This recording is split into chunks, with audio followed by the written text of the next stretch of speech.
Hello, Mrs. Grosheim again. So I wanted to take the opportunity, especially because we are working with tracing paper, to talk about art and plagiarism.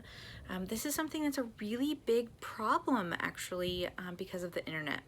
And as an artist that sells my art online and uses the internet to advertise, it's something that is dear to my heart and to many other artists. So it's totally fine to be inspired by another person's art, to like it. I know a lot of you are inspired by your favorite things for your doodle projects. What's not okay is if you tried to sell your doodle project with your Star Wars or Calvin and Hobbes imagery on there, because those are not your original designs. Fan art has its place, and it's just not the marketplace.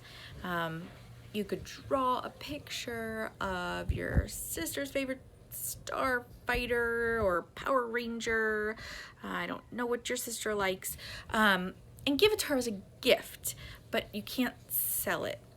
Or if you gave it to her at the birthday party and then Bob says, wow, you're great at drawing those, can you draw me one? I'll pay you $5. No, you cannot.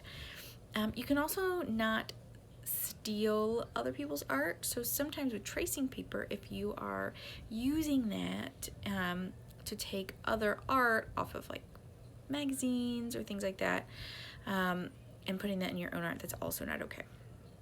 And I would encourage you to not do that for your doodle project. So just practice. I want you to get comfortable with hatching and cross-hatching and developing your skills with your hands, which is why I sent you your video from last week, which, your artwork sucks, and that's okay because you're all in middle schoolish age, which means that your artwork is still developing. This is not professional level. This is logic level, which is good. And all those great thoughts that you guys have about why your art sucks is good criticism, as long as you accept it like that. To say, I don't like how my hair turned out. I don't like how my background turned out. Great. Next time, you can work on that. You've got lots of time. So when I talk about being inspired by someone else's art, so I made this piece here. It is St. Hubert's Stag. A lot of you saw it in the Angelico Project art show. So that was inspired by the St. Hubert story, but I am also a Harry Potter fangirl. So it was also inspired by the Silver Doe, or Harry Potter Stag Patronus. Now, when you look at that, you're not going to say, oh, that totally reminds me of that. That is totally Harry Potter Stag.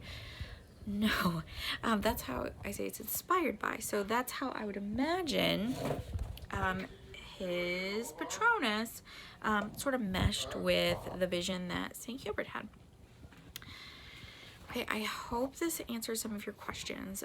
Also, please, when you're online, don't copy and paste art anywhere, like on your Facebook page. If you really like someone's art, you can send them a private message, say, can I share your art? And make sure you give them credit for it in any post that you ever post with someone else's art in it. I would love to have a conversation about this if anybody has any more questions. There are also robots out there that scan for art online, which is why you'll see a lot of things have watermarks on them. I'm not super tech savvy. I'm not good at making those, so a lot of my art doesn't have that. But often if you are writing under someone's image, like, oh, I would love to have this on a t-shirt, or I wish this was on a bag, the robots actually pick up on that, and they will steal the art and print it onto these things that people are saying, wow, I wish I had this on a t-shirt. And the artist doesn't get any credit, doesn't get any of the money. So really be careful and cautious, especially sites like Redbubble. They can often use stolen art.